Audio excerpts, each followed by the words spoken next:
यूँ तो टीबी एक पुरानी बीमारी है, लेकिन अब जिस तरह से कोरोना की तरह नए नए रूप में टीबी के मरीज आ रहे हैं, स्वास्थ्य विभाग की चिंताएं बढ़ गई हैं। और अब जब पीएम मोदी ने टीबी मुक्त भारत का नारा दिया तो हरियाणा के मुख्यमंत्री मनोहर लाल भी सजग हो गए और उनके साथ कंधे से कंधा मिलाकर रोटरी क्लब जो है पल्स पोलियो अभियान की तर्ज पर रोटरी मुक्त टीबी मुक्त जो है वो भारत को करने की कवायद में जुट गया है। और अब आज हमारे साथ वो तमाम टीम यहाँ पर मौजूद है। रोटरी क्लब फरीदाबाद एनआईटी और रोटरी क्लब फरीदाबाद नेक्स्ट के संयुक्त तत्वाधान में आज टीबी को जड़ से खत्म करने के लिए एक सार्थक प्रयास शुरू किया गया है। सबसे पहले डॉक्टर कुसुम हमारे साथ मौजूद है जो रोटरी के इस प्रोजेक्ट में एक योद्धा के तौर पर काम कर रही हैं। मैम, पंजाब केसरी टीवी में आपका स्वागत है। डॉक्टर साहब, क्या चुनौतियां मानते हैं सबसे पहले, क्योंकि अनुभवी आप मुझे नज़र आ रहे हैं, कि आज सबसे बड़ी चुनौती क्या है टीबी को दूर करने के लिए, और लोगों से क्या एक डॉक्टर होने के नाते अपील करना चाहेंगे? आपको लगता होगा कि ये लोग लापरवाही बरत देते हैं जिसकी वजह से जो आप प्रयास करते हैं आपको फिर रिवर्ट बैक आना पड़ता है। आप सबका नमस्कार। मैं सबसे पहले जो चुनौती आपने पूछी वो ये है कि लोग टीबी अगर होती है तो उसके लिए वो रोग को छिपाते हैं, तो ये हमारी सबसे बड़ी चुनौती है। दूसरी चुनौती है कि जब टीबी हो जाती है तो ये इसका इलाज लंबा है, इसलिए लोग पूरा इलाज नहीं करते हैं और जिसको हम बोलते हैं ड्रग रेजिस्टेंट टीबी वो हो जाती है। तो सबसे पहले ये दो बातें हैं। कई बार ऐसा भी है कि खाने पीने का भरपूर साधन न होने की वजह से भी, कमजोरी के कारण भी ये टीबी बढ़ती जाती है। तो सबसे पहले जो दो चुनौती अभी हमारे सामने है, एक तो है कि जो टीबी के मरीज हैं वो सामने आए, दूसरा है कि वो अपना इलाज पूरा कराएं, तीसरा है कि हम लोगों को, सामाजिक संस्थाओं को, हर व्यक्ति को जो स्वस्थ है, जो दे सकता है, सबल है, उसको चाहिए कि हम लोग टीबी मरीज के लिए जो निक्षय मित्र का प्रोग्राम चला है, योजना चली है, उसमें सहयोग दें। बिल्कुल, निक्षय मित्र यानी टीबी के जो ग्रस्त मरीज है उनका सहयोगी बनकर उनको टीबी मुक्त करने के लिए अपना योगदान दे। डॉक्टर खालिद हमारे साथ मौजूद है। सर, मैं संबोधन के दौरान सुन रही थी कि एक बहुत बड़ी बात कही जो लोगों को नहीं पता है, खासकर महिलाओं को, कि अगर वो बीच में ही कोर्स छोड़ देते हैं टीबी का, उनको लगता है कि बिल्कुल फिट एंड फाइन हो गए तो माँ के सुख से वंचित रह सकते हैं। हाँ, नमस्कार।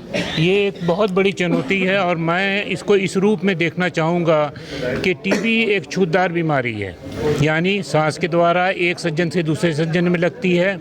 ये एक ऐसी बीमारी नहीं है जैसे डायबिटीज़ या हाइपरटेंशन हो, ये एक दूसरे से बड़ी तेज़ी से फैलती है। और हम लोग भारत में, हमारे पास बहुत बड़े बड़े घर नहीं हैं, छोटे घर होते हैं और lower middle class and lower class, एक कमरों में 4 और 5 लोग रहते हैं। अगर किसी एक सज्जन को टीबी हो जाती है तो सारे लोगों को टीबी के लक्षण आने लगते हैं। और मैंने देखा है कि एक को अगर टीबी हुई तो परिवार के सारे लोगों की विदिन 2 या 3 ईयर्स में डेथ हो जाती है। तो ये एक बहुत बड़ा चैलेंज है हमारे आगे और इसको हम 2 रूप में देखते हैं। एक तो ये है कि किसी को टीबी हो तो उसको फ़ौरन इलाज पर डाला जाए और उनके साथ जितने लोग रहते हैं उनको INH की मोनोथेरेपी दी जाए जिससे वो इन्फेक्शन उनको नहीं लगे। चूँकि हम सैनिटोरियम कंसेप्ट अब नहीं है, जो लोग को अलग किया जाए, टीबी पेशेंट को अदर लोगों से अलग किया जाए, क्योंकि टीबी पेशेंट के साथ ही हमारे रहना है। हमें पता नहीं है कि हमारे साथ काम करने वाले उनको टीबी है।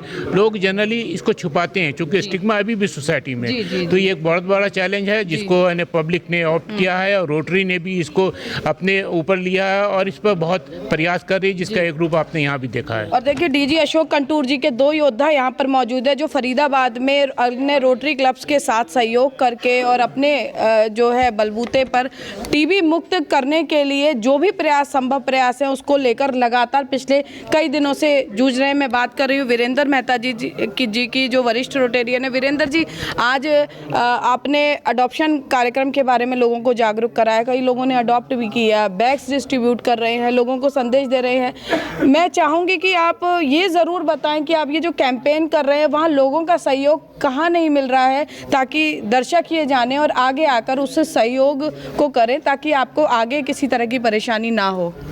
Action speaks louder than words, इसलिए हम बातें नहीं कर रहे, ग्राउंड लेवल पर काम हो रहा है और दूसरों को भी मोटिवेट कर रहे हैं। लोग घर से निकल कर आ रहे हैं जांच कुछ के लिए? निकल रहे हैं, अच्छा रिस्पांस है, मगर थोड़ी और इसके लिए प्रयास करने पड़ेंगे। जी, मैंने आपके कार्यक्रम अटेंड किए, मैंने देखा कि जब लोगों को ये पता लगता है कि कार्यक्रम में कुछ मिल रहा है, मुफ्त मिल रहा है, कोई उपहार मिल रहा है, तो लोग आते हैं। आपको नहीं लगता लोगों को ये समझने की ज़रूरत है कि जीवन से बड़ा कोई जा रही हैं? एक स्कूल में गए थे, वहाँ 10 लड़कियाँ जो हमारे साथ आना चाह रही हैं, तो जरूरी नहीं है कि गिफ्ट देने पर ही आ रहे हैं, कुछ लोग समझ रहे हैं। जी बिल्कुल। Kuldeep Sahni ji, sir double triple जिम्मेदारी आप संभालते हैं, भाजपा मंडल अध्यक्ष भी हैं, साथ में रोटेरियन भी हैं और पार्षद पद के प्रत्याशी भी आप कह सकते हैं हम आपको। तो किस तरह से सभी लोगों को जोड़कर, ना केवल रोटरी, ना केवल भाजपा, ना केवल आम लोग, सभी को कैसे क्लब करके आप टीबी से लड़ने के लिए, टीबी मुक्त फरीदाबाद करने के लिए रणनीति बनाकर काम कर रहे हैं? देखिए जी, मेरा तो कहना है, वो दरा ही नहीं जिसमें रसदार ना हो, वो हृदय ही नहीं जिसमें देश के प्रति प्यार ना हो। जी। टीबी को भारत से हटाना है तो इसको अगर हम एकजुट सब पॉलिटिकल बाउंड्रीज को पार करके और सभी संस्थाओं को पार करके अगर हम एकजुट होकर एक निश्चय कर लें कि हमें टीबी को भगाना है, तो निश्चय ही हम भगा पाएंगे। हमारे प्रधानमंत्री जी ने भी ये मुहिम चले, टीबी मुक्त भारत। पहले जैसे कि बहुत अच्छी पोलियो मुक्त भारत किया था, तो उसमें लोगों ने, बहुत से संस्थाओं ने सबको भुला के इकट्ठे एक प्लेटफॉर्म पे आके पूरा साथ दिया और हमने पोलियो को लगभग ख़त्म करने में कामयाब हुए। ऐसे ही हम टीबी को भी ख़त्म करने में कामयाब होंगे, सबको इकट्ठे एक ही मंच पे लाएं, क्योंकि समाज सेवा का जज्बा सबके अंदर है। जब हम उनको जाके बात करते हैं कि हम ऐसे कार्य करना है, तो भूल जाते हैं कि हम किस पार्टी से हैं या भूल जाते हैं किस संस्था से हैं। सिर्फ ये कहते हैं हम भारतीय हैं और हमें भारत से टीबी को मुक्त करना है। बिल्कुल, देखिए सरहद पर लड़ना ही देश प्रेम नहीं होता है। समाज सेवा कोई जाति नहीं देखती, कोई धर्म नहीं देखती। तो आप भी अगर देश के लिए कुछ करना चाहते हैं तो पीएम मोदी के इस सपने को, रोटरी क्लब के इस प्रयास में ज़रूर भागीदार बने, ताकि भारत देश जो है जल्दी से जल्दी ना केवल टीबी मुक्त रहें। और लोगों को एक बात ज़रूर ये ध्यान रखने की ज़रूरत है कि भगवान ने जो जीवन रूपी उपहार दिया है, कम से कम उस उपहार को संभालने के लिए इस अभियान में ज़रूर भागीदारी करें और आगे आकर इस मुहिम का हिस्सा बने। कैमरा पर्सन शिवम के साथ फरीदाबाद से पूजा शर्मा, पंजाब केसरी टीवी। हमसे जुड़े रहने के लिए हमारे YouTube चैनल को सब्सक्राइब करें और नई वीडियो की नोटिफिकेशन के लिए बेल आइकॉन को दबाएं। अगर आप ये वीडियो Facebook पर देख रहे हैं तो लाइक जरूर करें और ज्यादा से ज्यादा शेयर करें। धन्यवाद।